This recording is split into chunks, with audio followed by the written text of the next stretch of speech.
Latihan dasar adalah handstand, mulai dari 5 menit, 10 menit, sampai akhirnya sampai setengah jam. Pokoknya latihan dengan keras, betul-betul keras.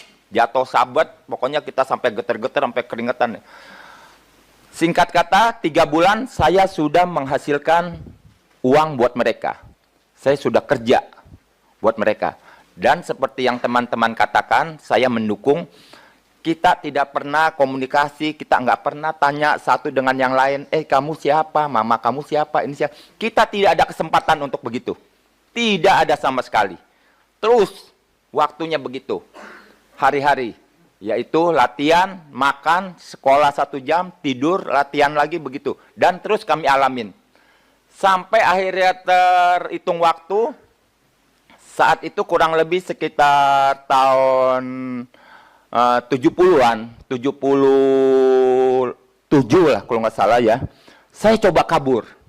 Saya pikir, wah ini udah nggak ada masa depan. Saya coba bawa rangsel, diem-diem, saya umpetin di balik keranjang saya. Tiba-tiba ketahuan. Nah, begitu ketahuan, saya ditegor, memang nggak dipukul ya. Ditegor, lalu diomelin, lalu saya disuruh ngipasin Pak Tony yang lagi tidur. Saya ingat itu. Dan saat saya menjalanin itu, Ibu Jansen bilang sama saya, lu mau ngapain kabur? Mama lu udah mati, tau nggak? Waduh, saya sampai kaget saat itu. Dihantam abis-abisan, terutama Pak Fran, dia lebih sakit hati ke saya.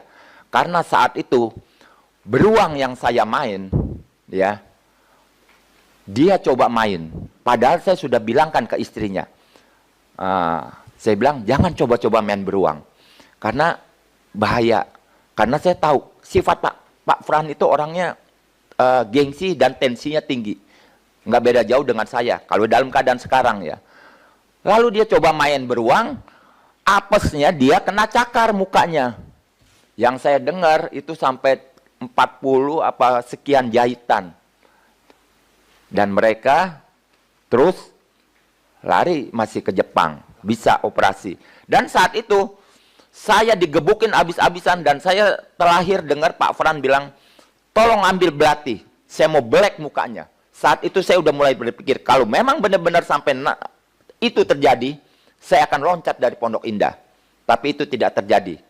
Tapi akhirnya setelah babak belur abis-abisan, saya dibikinin satu surat pernyataan bahwa orang yang namanya ini sudah tidak ada sangkut pautnya lagi dengan Pondok Indah, dengan mereka.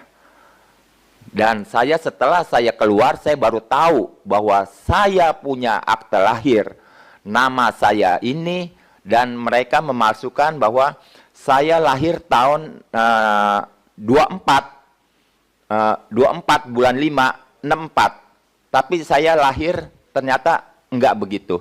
Dan nama saya itu diberi mereka adalah Anton M. Karena saat itu kita sudah bisa mengemudi, akhirnya kami dikasih KTP.